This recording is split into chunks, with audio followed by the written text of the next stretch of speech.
So tell me, guys, how did you get to Punta Cana? What brought you here? We had been coming back and forth. I came here first on vacation and then bought a property before we left on our first vacation. And we're coming back and forth for a couple years, every time staying a little bit longer. And we had like a pop-up kind of restaurant in Canada. And then we came across this property and decided to turn it into a lifestyle. So we bought the restaurant. Very cool, very cool. Now, the name L'Aceretta, I know it has a family significance to you, Frank. Can you tell us what that means? So L'Aceretta is where I'm from in Italy. Here we border the national park up at Abruzzi, and it's a little picnic area in there that I used to frequent with friends and cousins. You go there, it's a little bit of a hike, and we have barbecues and picnics and that. And it was just a tranquil setting, and it was at peace. And that's what I want in this restaurant. It's a gathering spot for everybody.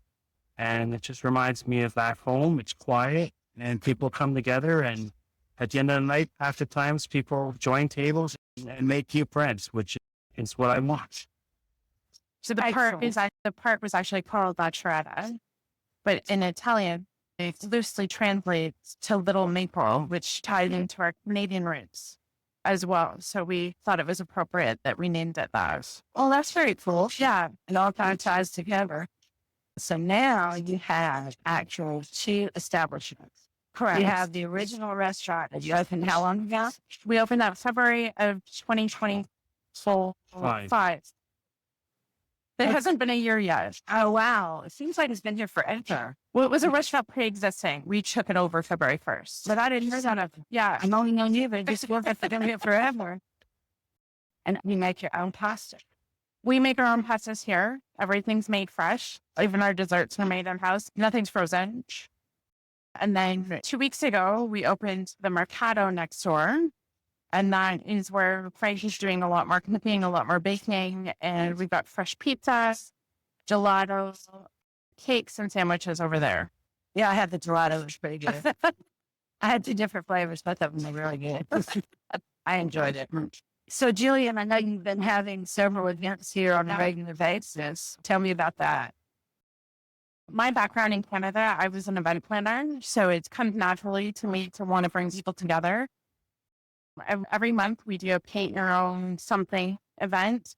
It's changed. We've done glasses, we've done tote bags, we've done bowls. So it changes every month. We've started a book exchange that meets once a month as well. And we try to have some Spanish lessons and different events throughout the month just to bring people together and have a good time. So you've been here on and off for several years. Correct. Tell me how you feel about the safety of Punta Cana. So I'm quite comfortable being here by myself. When we came back for a couple of months or something, sometimes I would be here by myself. Frank would be back in Canada. And I had no issues traveling around Punta Cana by myself. I felt safe.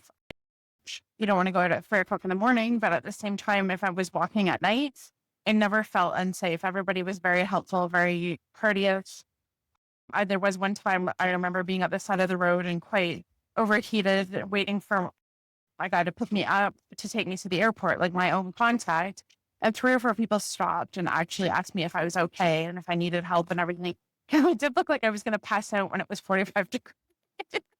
They're genuinely happy people and genuinely friendly. So if you were to give someone who's considering either visiting or moving here one piece of advice, what would it be? Just one piece? No, I didn't say a piece of your mind, Georgia. Just one piece of advice. So I think you have to come and you have to explore before you purchase anything. There's a lot of different areas in a very condensed area that are very different.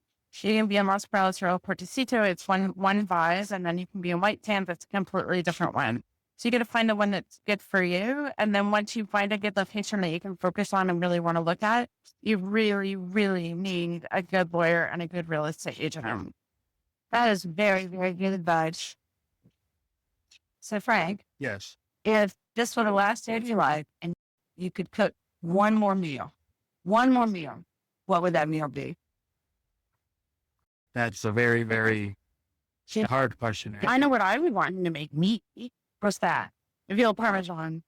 I have a veal Parmesan. I find that I've had it here. I have to. I will.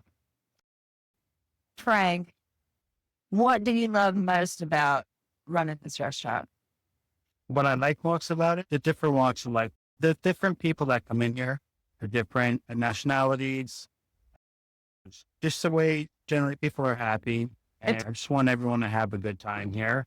And I just want to see everyone go home happy and satisfied with their meal and go home happy.